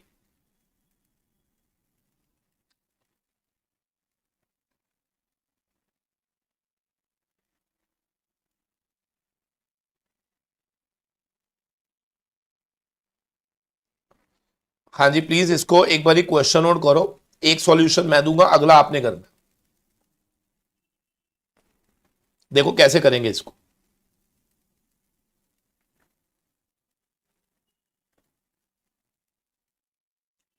देखो मेरे साथ बिल्कुल जैसे मैं कर रहा हूं वैसे ही अटेम्प्ट करना है आपने।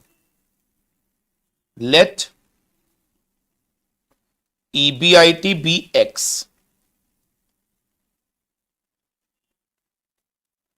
Eight indifference point. पहले हम क्या करेंगे, लेट अस अज्यूम कि हमारा जो EBIT है वो कितना होगा, x होगा एट इनडिफरेंस पॉइंट।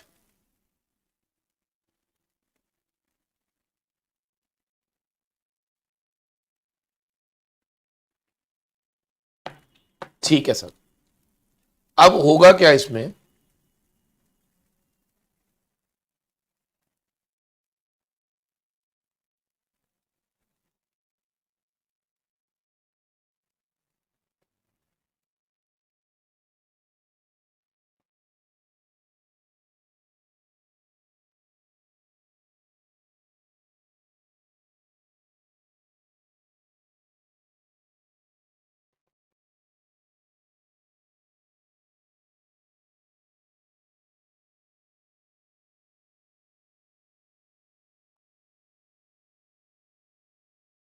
अब आपने कैसे करना एट इनडिफरेंस पॉइंट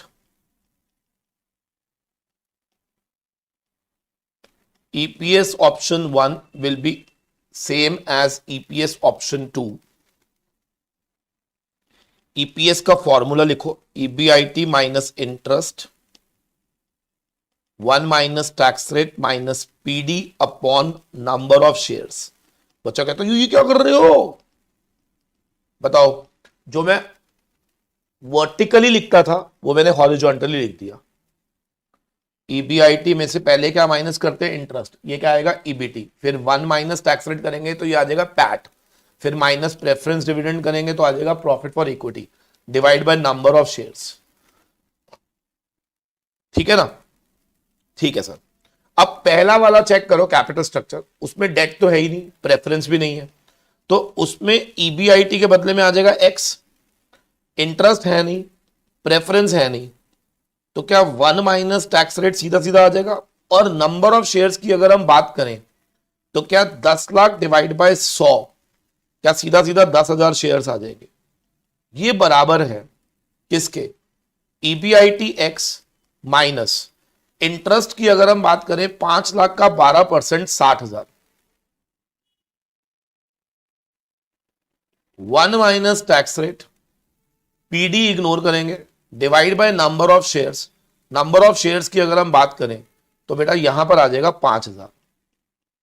बस आपको ये बता दो, क्या ये समझ आया मैंने क्या करा। देखो पहले वाले केस में ना प्रेफरेंस था ना डेट था, तो PD भी शून्य हो गया, इंटरेस्ट भी शून्य हो गया, तो खाली EBIT जो हमने एक्स लेट किया था वो रह गया, 1 माइनस टैक्स रेट रह गया, नंबर ऑफ शेयर हमने total equity share capital divide by number of share से निकाल लिया। सेम आपने यहां कर लिया। अब बच्चा कहता है सर एक्स को एक्स से काट दूं, बताओ। ये 3 0 से तो कट जाएंगी, 5 एकम 5, 5 दूनी 10। जब ये कटता है तो यहां पे 0 नहीं आता बेटा, 1 आता है। ये ब्रैकेट इस ब्रैकेट से भी कट जाएगा, तो अगर देखा जाए तो बचेगा x/2 एंड x माइनस 60,000, और यहां से x is equal to 2x minus 1,20,000। So 1,20,000 की वैल्यू आएगी x। इसका मतलब इनडिफरेंस पॉइंट क्या होगा, एक ऐसा पॉइंट जहां पर आपका ईबीआईटी 1,20,000 होगा।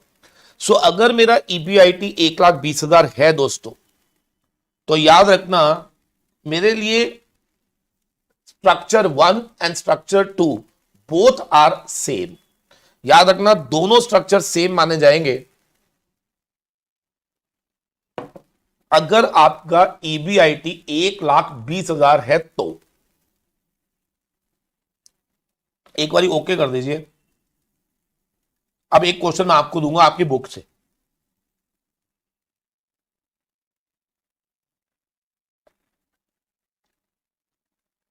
अच्छा हमारा अब कल क्लास कितने बजे, देखते हैं कितने बच्चों को समझ आई है।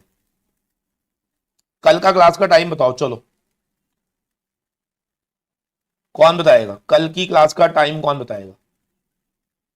अभी खत्म नहीं हुई आज तो, अभी 12 बजे कितने बजे तक है, 8:30 से 10:30 है ना, अभी 1 घंटा और है। कल की रात का क्लास का टाइम बताओ लल्लुओ।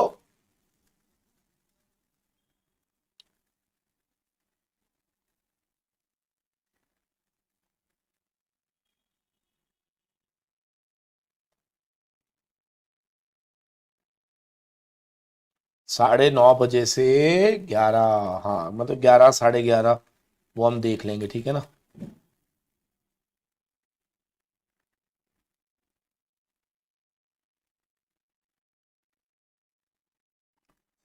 कहाँ पे है, ये रहा इनडिफरेंस पॉइंट। ये लो, ये क्वेश्चन दिया हुआ है, इनडिफरेंस पॉइंट निकालना है आपने। ठीक है जी, सारे बच्चे 9:30 बजे रात को है, सुबह नहीं है। एक दिन सुबह होएगी और एक दिन रात को होएगी, ठीक है ना।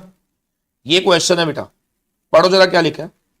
कैपिटल रिक्वायर्ड है 400 लाख। या तो हम 100% इक्विटी शेयर से रेज करेंगे, या 200 लाख हम रेज करेंगे इक्विटी से और 200 लाख हम रेज करेंगे डेट से। आज तो सिक्योरिटी लॉ की है ना।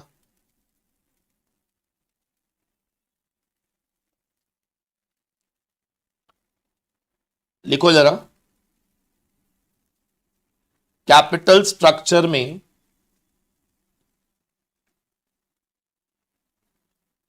यहां लिखो इक्विटी 100 रुपए ईच, 400 लाख, यहां 200 लाख, और यहां पे 15% का डेट 200 लाख। टैक्स रेट दिया हुआ है 40%। आपको बताना है एक ऐसा ईबीआईटी जहां पर इक्विटी इन्वेस्टर इनडिफरेंट होगा एट 2 ऑप्शंस। जल्दी जल्दी करके दिखाएंगे फटाफट से। सर पहले ऑप्शन में 400 लाख का इक्विटी है, नो डेट। दूसरे ऑप्शन में 200 लाख का इक्विटी है और 200 लाख का आपका डेट है, 200 200 है दोनों। ठीक है जी, टैक्स रेट दिया हुआ है 40%। आपको निकालना है इनडिफरेंस पॉइंट। जैसे मैंने लिखवाया है ना, बिल्कुल कोशिश करना वैसे ही लिखना, ताकि आपको पेपर में दिक्कत ना आए।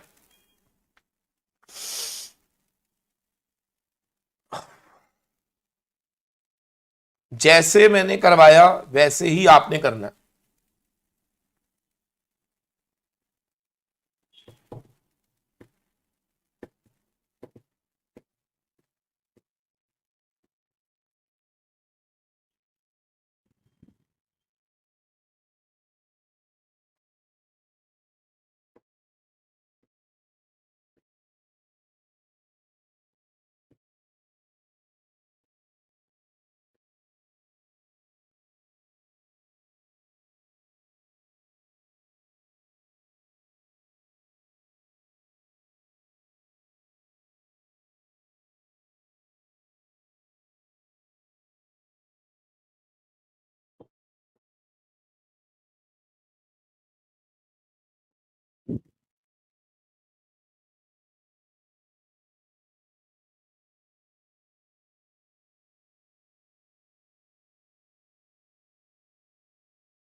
सिमरन का आंसर आ गया, भमीनी का भी आंसर आ गया। Sir 60 lakh is the correct answer. Let me check. 60 lakh correct answer. Oh my god, क्या बात है, कैलकुलेशन आपको आ गई, इसका मतलब क्या ये सबको समझ में आया या नहीं? इजी पीजी, जल्दी बोलो।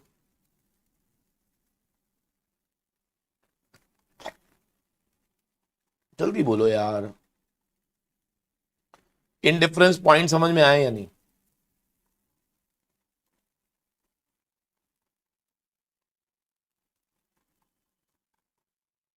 एक बार दोबारा बोलो, इनडिफरेंस पॉइंट क्या होता है? एक ऐसा पॉइंट जहां पर EPS under to option same होती है। चलो एक थोड़ा सा डिफिकल्ट क्वेश्चन देता हूं मैं। लिखना जरा। इक्विटी 100 रुपए ईच, 50 लाख, 12% डेट, 0।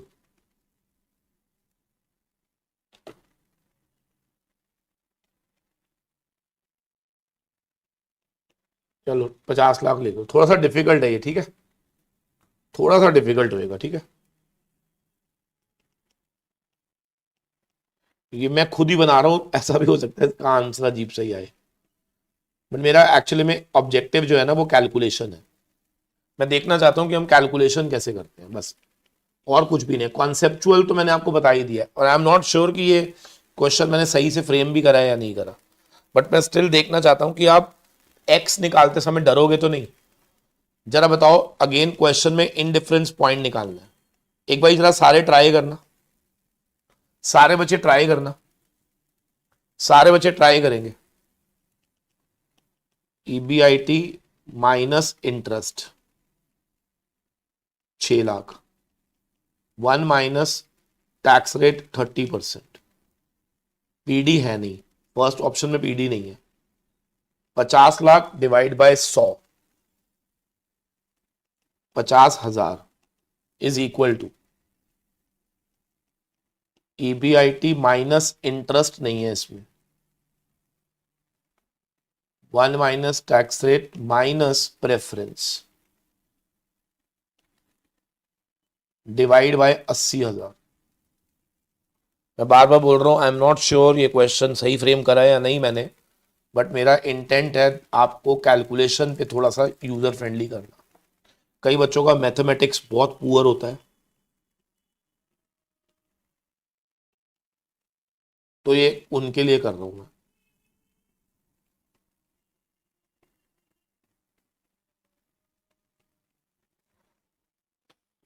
ठीक है दोस्तों, जो जो कट रहा है काटते जाओ। यहां आएगा 0.7x माइनस 4,20,000 इंटू 8, क्रॉस कर दिया मैंने। 0.7x माइनस 3 लाख इंटू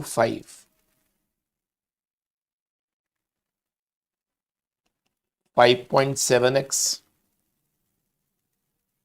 सिर्फ कैलकुलेशन, ठीक है ना, सिर्फ कैलकुलेशन समझने की कोशिश हो रही है।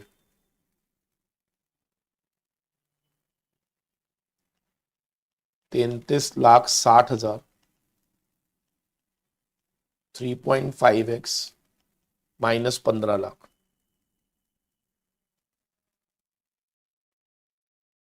इसको इधर ले आएंगे हम।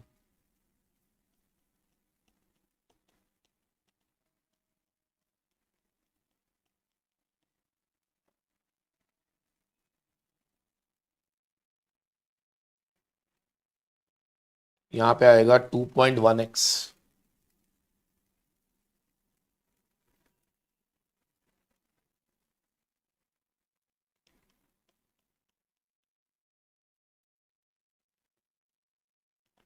एक्स की वैल्यू आएगी 8,8,5,7,1,4 0.28।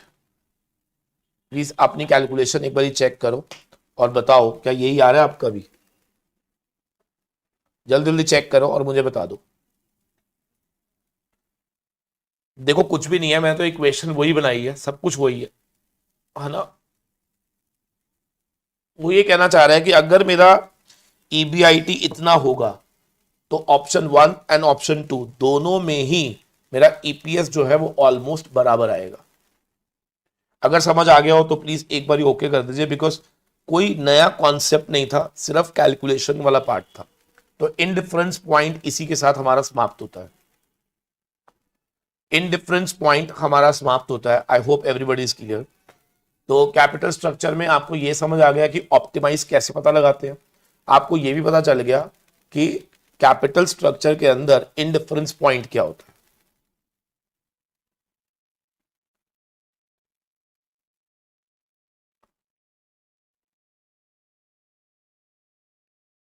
कहां पे 1.5 लाख है? 15 लाख, हाँ 15 लाख है ये।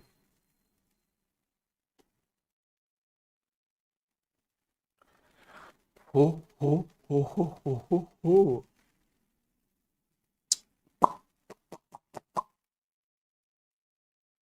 बता दो मेरे दोस्तों, दोस्तों मेरे दोस्तों।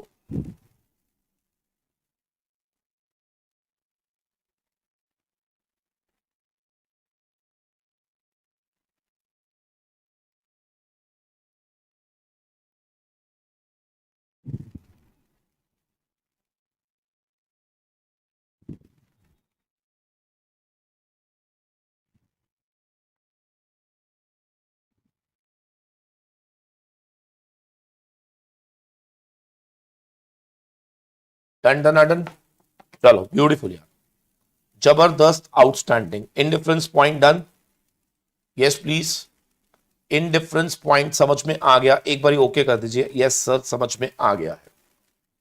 चलिए सर, बहुत बढ़िया, इनडिफरेंस पॉइंट हो गया हमारा। अब फिर से ना 2 थ्योरी के क्वेश्चन पिक करने जा रहा हूं मैं। ठीक है जी, 2 थ्योरी के क्वेश्चन पिक करने जा रहा हूं। ऊपर एक हेडिंग डालो, capital structure versus financial structure. सारे बच्चे लिखेंगे capital structure versus financial structure. लिखो मेरे दोस्तों, एक थ्योरी का क्वेश्चन लिखेंगे, capital structure versus financial structure.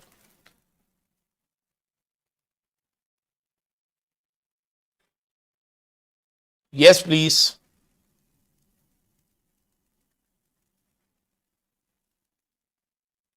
देखो, पहले मैं समझा देता हूं, फिर मैं आपको लिखवा देता हूं।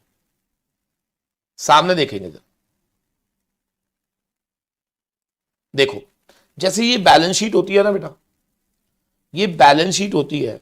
इस बैलेंस शीट में जो लाइबिलिटी साइड होती है, ये जो लाइबिलिटी साइड होती है, ये जो पूरी लाइबिलिटी साइड होती है, जिसमें लॉन्ग टर्म भी होते हैं, शॉर्ट टर्म भी होते हैं, सब होते हैं, इन्हें हम बोलते हैं कंपनी का फाइनेंशियल स्ट्रक्चर।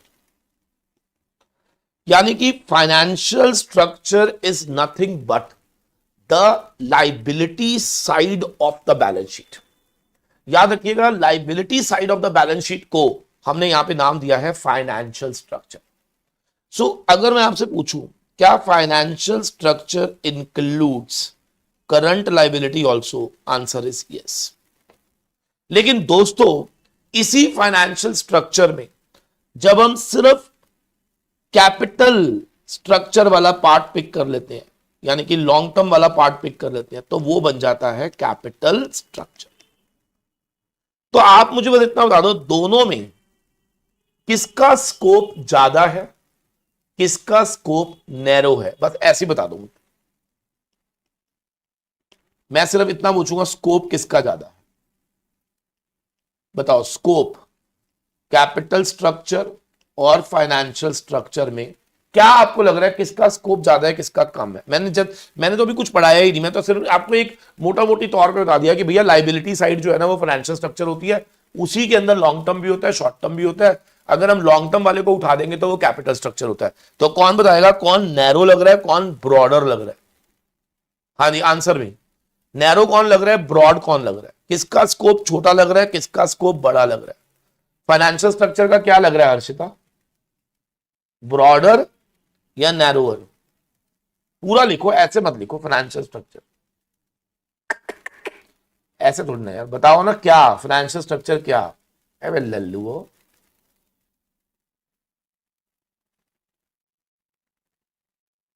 हाँ, कैपिटल स्ट्रक्चर का स्कोप नैरोअर है, फाइनेंशियल स्ट्रक्चर का स्कोप ब्रॉडर है। ठीक है सर। अच्छा, कौन मुझे बताएगा करंट लाइबिलिटी कौन इंक्लूड करता है? करंट लाइबिलिटी कौन इंक्लूड करता है? करंट लाइबिलिटी कौन इंक्लूड करता है? Financial structure. Very good. ठीक है जी। अब मैं आपको यहां पे आपकी बुक से पढ़ा रहा हूं, आपकी बुक में क्या लिखा हुआ है। देखो कितना खूबसूरती से इसको अब हम कर पाएंगे। कहता है द एंटायर लेफ्ट साइड जिसमें लाइबिलिटीज आती है प्लस इक्विटी आती है, वो फाइनेंशियल स्ट्रक्चर होता है। यानी financial structure is the entire left side of the balance sheet, मतलब entire liabilities and equity. Sir अगर आपको याद हो तो हम वर्टिकल जब बैलेंस शीट बनाते हैं तो पहले नंबर पे क्या लिखते हैं? इक्विटी एंड लाइबिलिटी ना। तो इक्विटी एंड लाइबिलिटी अगर सारी ले लो तो ये बन जाता है आपका फाइनेंशियल स्ट्रक्चर। ठीक है। जबकि इसमें लॉन्ग भी आता है, शॉर्ट भी आता है, सब आ जाता है। जबकि कैपिटल स्ट्रक्चर जो है ना वो सिर्फ लॉन्ग टर्म सोर्सेस की बात करता है। सबको क्लियर हो गया पहला difference? Entire liability side is the financial structure which includes long term, short term, equity, सब कुछ। सिर्फ लॉन्ग टर्म पिक करोगे तो कैपिटल स्ट्रक्चर होता है। And therefore it is a part of financial structure. इसका मतलब capital structure is a part of financial structure. Capital structure is a part of, तो ब्रॉडर स्कोप किसका हुआ? फाइनेंशियल स्ट्रक्चर का। कैपिटल स्ट्रक्चर उसका एक छोटा सा पार्ट है, ये ध्यान रखिएगा। ठीक है sir. It includes debenture, long term debt, preference, equity, retained earning, सब कुछ। क्या सबको क्लियर है? यानी अब देखो इन्होंने एक क्वेश्चन दे दिया, उन्होंने कहा ये बैलेंस शीट है, आपको हम दिखा रहे हैं। ठीक है। अब इस बैलेंस शीट में टोटल ऑफ बैलेंस शीट है 460, जिसमें से ये लॉन्ग टर्म है। तो बस आपको ये बताना है कि इसमें कैपिटल स्ट्रक्चर का वैल्यू कितना है और फाइनेंशियल स्ट्रक्चर का वैल्यू कितना है, कौन बताएगा? देखो कितना बढ़िया क्वेश्चन है, अगर पेपर में आ जाए तो बस आपको ये बताना है amount of financial structure and amount of capital structure. Can you tell me the amount of financial structure and amount of capital structure from the given balance sheet? क्या आप मुझे बता सकते हो मेरे दोस्तों? कोई बच्चा मुझे बता सकता है कि कितना यहां पर बैलेंस शीट के अंदर फाइनेंशियल स्ट्रक्चर है और कितना पार्ट यहां पर कैपिटल स्ट्रक्चर है? दोस्तों जल्दी बता दो फटाफट से, क्या ये आप बता पा रहे हो? देखो राइटिंग सेशन मिस मत करना, बिकॉज उसके अंदर थ्योरी ऑफ एवरी चैप्टर, आपके कैलकुलेशन पे हम फोकस करेंगे, थ्योरी पे फोकस करेंगे। ठीक है ना, ताकि आप लोगों की जो कमियां हैं उसको मैं दूर कर सकता हूं, ये मैं आपको बता दूं। याद रखना,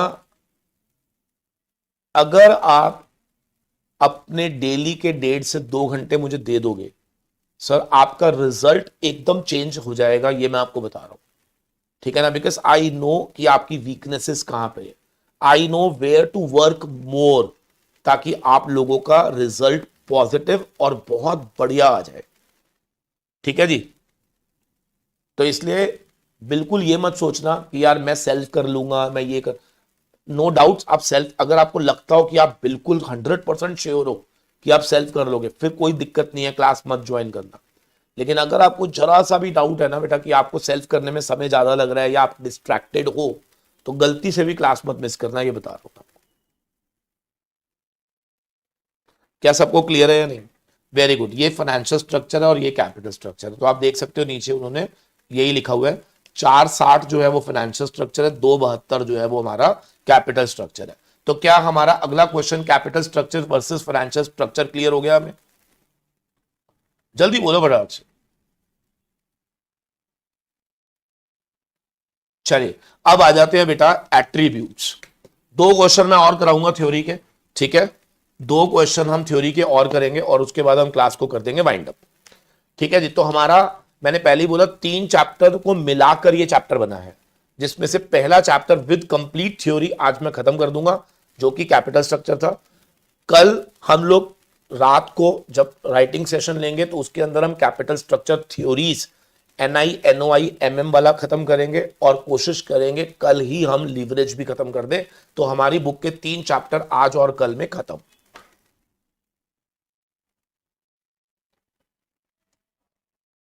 चलिए अब आ जाओ जरा, फाइनेंशियल एंड कैपिटल लिख ले बेशक से, मुझे क्या दिक्कत, लिख लिख लिखो, ऐसे लिखो, फाइनेंशियल स्ट्रक्चर, कैपिटल स्ट्रक्चर। लिखो पहला, scope, it covers entire liability side of balance sheet. It includes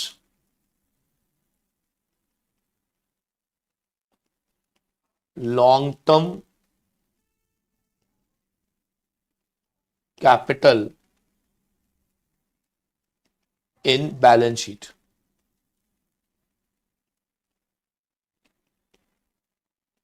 दूसरा लिखो, financial structure includes short term liabilities, यहां लिखो, कैपिटल स्ट्रक्चर डू नॉट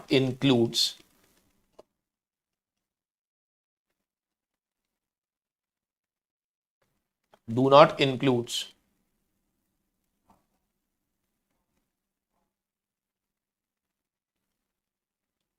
अरे एक बात है, वैसे FM पढ़ा रहा होता हूं तो बोलते हैं अकाउंट्स कब होगा, अकाउंट्स करा रहा होता हूं तो FM। अरे जो करा रहा हूं बस करते रहो ना चुप करके, बस तुम्हारा काम है बस क्लास को ज्वाइन करना, बस इतना ही दिमाग लगाओ बस, बाकी मेरे पे छोड़ दो आप। Capital structure do not includes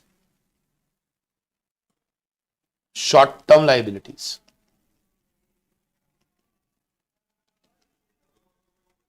ठीक है जी। wider in scope, narrower in scope.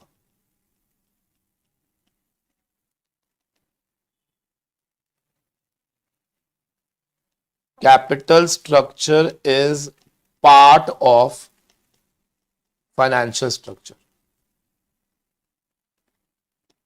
लो जी, क्या सबको क्लियर हो गया या नहीं?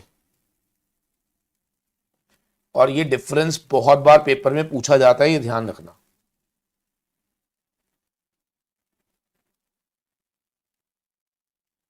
बोल भी दो।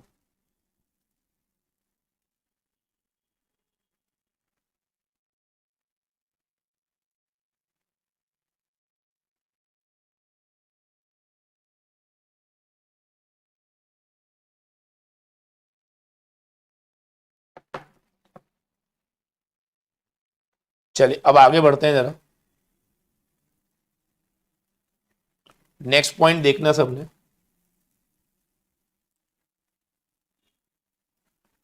ऊपर एक हेडिंग डालेंगे एट्रीब्यूट्स।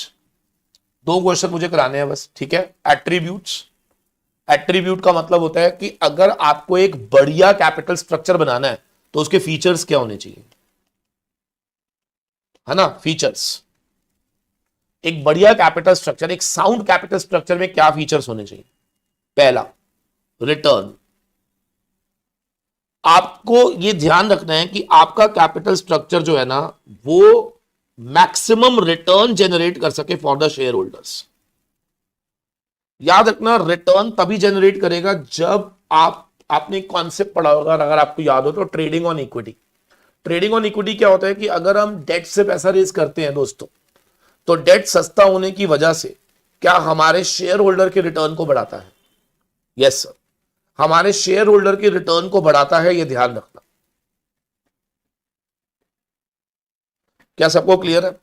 रिस्क, आपको यह ध्यान रखना है कि आपका कैपिटल स्ट्रक्चर ऐसा ना हो जहां पे एक्सेसिव लेवल ऑफ रिस्क हो। मतलब आपको रिटर्न पे भी फोकस करना है कि आपको अपने शेयर होल्डर के रिटर्न कैसे बढ़ानी है, उसके लिए डेट होना चाहिए, बट डेट इतना भी ना हो कि वो एक्सेसिव फाइनेंशियल रिस्क में क्रिएट हो जाए। फ्लेक्सिबिलिटी, देखिए फ्लेक्सिबिलिटी का मतलब क्या होता है। देखिए आज की डेट में ये बहुत जरूरी होता है कि हमें अपने कैपिटल स्ट्रक्चर को according to the current scenarios क्या चेंज करना पड़ेगा।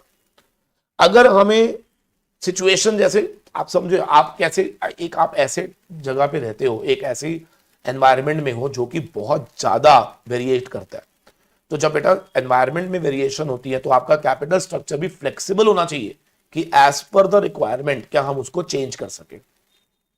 तो ये फ्लेक्सिबल होना बहुत जरूरी है, ठीक है ना। It should be possible for the company to adopt the capital structure with minimum cost if warranted by the changed situation. यानी कि अगर आपके पास कोई सिचुएशन चेंज हो रही है तो दोस्तों आपका कैपिटल स्ट्रक्चर फ्लेक्सिबल होना चाहिए to adopt that changed situation. Capacity, हाँ जी कैपेसिटी, मतलब आपको डेट जब रेस करते हो ना तो आप गुमराह मत हो जाओ, पागल मत हो जाओ, उतना रेस करो जो आपकी कैपेसिटी में होता है, जिसको आप आराम से पे ऑफ कर सको। अब कई लोग क्या होते हैं, एक्सेसिव डेट रेस कर लेते हैं तो एक्सेसिव रिस्क आ जाता है, फिर वो उसको पे ऑफ नहीं कर पा रहे, तो फिर वहां पर क्या कंपनी बर्बाद हो जाती है। तो ये आपको ध्यान रखना है, ठीक है जी। तो डेट की जो कैपेसिटी होती है ना, वो कंपनी के फ्यूचर कैश फ्लोज की एबिलिटी पे डिपेंड करती है। यानी कि अगर मुझे पता है कि मैं हर महीने 2 लाख कमाता हूं, तो मेरी liability should not B lag कि मैं 2 लाख से ज्यादा मुझे पे ऑफ करना है। तो वो कैसे पे ऑफ होगा? जब आप कमाते, आपका कैश इनफ्लो कम है, तो आपके डेट की लाइबिलिटीज भी उतनी होनी चाहिए जितना आप अपने कैश फ्लो से उसको आराम से पे ऑफ कर सको, ठीक है जी। कंट्रोल, सर याद रखना, एक्सेसिव अपनी इक्विटी डाइल्यूट भी नहीं करनी। कई बार आपने देखा होगा शार्क टैंक में लोग पैसा लेने आते हैं। अब वो जो पैसा लेने आते हैं तो आपने देखा है कि 1-1% इक्विटी के लिए वो कैसे लड़ते हैं।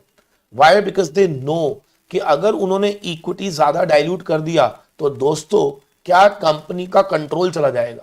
तो कैपिटल स्ट्रक्चर में एक्सेस इक्विटी से भी पैसा नहीं रेज करना, एक्सेस डेट से पैसा भी नहीं रेज करना, रिस्क पे भी ध्यान देना है, रिटर्न पे भी ध्यान देना है, अपनी डेट कैपेसिटी पे भी ध्यान देना है, अपने कंट्रोल पे भी ध्यान देना है। ये सारी बातों को अगर आप ध्यान रखोगे तब जाके क्या आपके पास एक साउंड कैपिटल स्ट्रक्चर तैयार हो जाएगा। एक बार ओके कर दीजिए, क्या ये सबको समझ में आ गया? Attributes of a sound capital structure क्या होता है? रिस्क, रिटर्न, उसके बाद आपका, तुम्हारा रब भला करे, एक हो गया रिस्क, एक हो गया रिटर्न, जल्दी बोलो। और नेक्स्ट क्या होता है? देखो एकदम से ऐसा लगता है जैसे उड़ गया। कंट्रोल, कंट्रोल लूज नहीं करना, डेट को बोरो करो with in the capacity, excessive risk नहीं लेना, अपने शेयर होल्डर्स को रिटर्न आपको कैसे बढ़ानी है इस पर फोकस करना है। लॉक कर दे इसको, जल्दी जल्दी बोल दो बेटा से। And very important, flexibility. Flexibility का मतलब क्या होता है?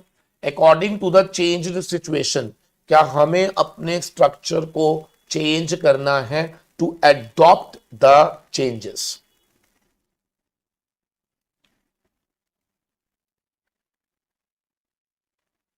क्या ये समझ में आ गया दोस्तों? एक लास्ट क्वेश्चन लिख लो, डिजाइनिंग ऑफ कैपिटल स्ट्रक्चर, ठीक है जी। जब भी आप अपने कैपिटल स्ट्रक्चर को डिजाइन करें तो आपको पहले ये ध्यान रखना है कि ये फंक्शनल होना चाहिए। पता है फंक्शनल का मतलब क्या होता है? देखो कई बार क्या होता है कि हमारे कुछ गोल्स होते हैं, ठीक है, कुछ गोल्स होते हैं, और आपने अपना कैपिटल स्ट्रक्चर ऐसा बना दिया जो आपके गोल को मैच ही नहीं कर रहा, तो वो डिसफंक्शनल हो जाएगा।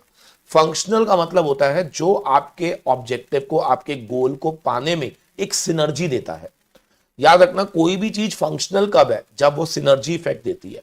लेकिन अगर मान लो उसमें सिनर्जी इफेक्ट्स नहीं आ रहे तो फिर वो फंक्शनल नहीं है दोस्तों, वो फंक्शनल नहीं है। फंक्शनल कब होगा? जब उसमें क्या देखा जाएगा? सिनर्जी इफेक्ट्स देखे जाएंगे, ठीक है जी। तो वो क्या कह रहा है? The design should be to create synergy with the long term strategy of the firm and should not be dysfunctional. समझ रहे हैं? जो आपके सिनर्जी को मैच करेगा क्या वो आपको लेना है। क्या ये फ्लेक्सिबल होना चाहिए? बिल्कुल। And confirm statutory guidelines. अब जिन्होंने आईसीडीआर पढ़ा हुआ है उनको मालूम है कि जब भी हम इक्विटी के थ्रू पैसा रेज करते हैं तो प्रमोटर का मिनिमम 20% होना चाहिए, आपको पब्लिक शेयर होल्डिंग 25% होनी चाहिए। तो ये सारी चीजें जो है ना, ये स्टैट्यूटरी गाइडलाइंस होती हैं। तो आपको एक तो स्टैट्यूटरी गाइडलाइंस फॉलो करनी है, आपको फ्लेक्सिबिलिटी चेक करनी है, आपको देखना है कि वो फंक्शनल है या नहीं। एंड दैट्स ऑल दोस्तों। आज का बहुत बढ़िया कवरेज रहा हमारा। So we covered lot of theory question from the study material, we covered along with theory practical part, we covered optimum capital structure कैसे निकालते हैं, वी कवर्ड इंडिफरेंस पॉइंट कैसे निकालते हैं। ठीक है जी। सो मुझे लगता है कि 1 घंटा 40 मिनट में जो हमने करा सर, ये आप पूरे दिन में नहीं कर सकते थे, ये मैं आपको बता रहा हूं। So don't miss the classes जब तक मैं ले रहा हूं, ठीक है ना। अब मैं कब तक ले रहा हूं ये डिपेंड करेगा आपके ज्वाइनिंग पे। जहां मुझे लगेगा कि you people are not interested to join, तो मैं भी कहूंगा कि ठीक है, फिर सेल्फ स्टडी करते हैं ना, क्या दिक्कत है। सेल्फ स्टडी भी अच्छी चीज है। लेकिन दोस्तों मेरी कोशिश रहेगी कि अगर आप मेरे से सीखना चाहते हो, ज्वाइन करना चाहते हो, तो आप ज्वाइन करो। 10 तारीख तक का शेड्यूल मैंने आपको दे दिया है, और इसके बाद का शेड्यूल डिपेंड करेगा आपके इंटरेस्ट, आपके ज्वाइनिंग पर, ठीक है ना। और उसके बाद में शेड्यूल बनाऊंगा। Thank you very much, God bless you all. Class अगर पसंद आई हो तो कमेंट करके जरूर जाना और बताइएगा कि आपको मजा आया या नहीं आया, क्या आपको ये क्लास इफेक्टिव लगी या नहीं। Thank you very much. कल मिलते हैं 9:30 बजे रात को 9:30 बजे मिलेंगे। Thank you, bye bye, good bye.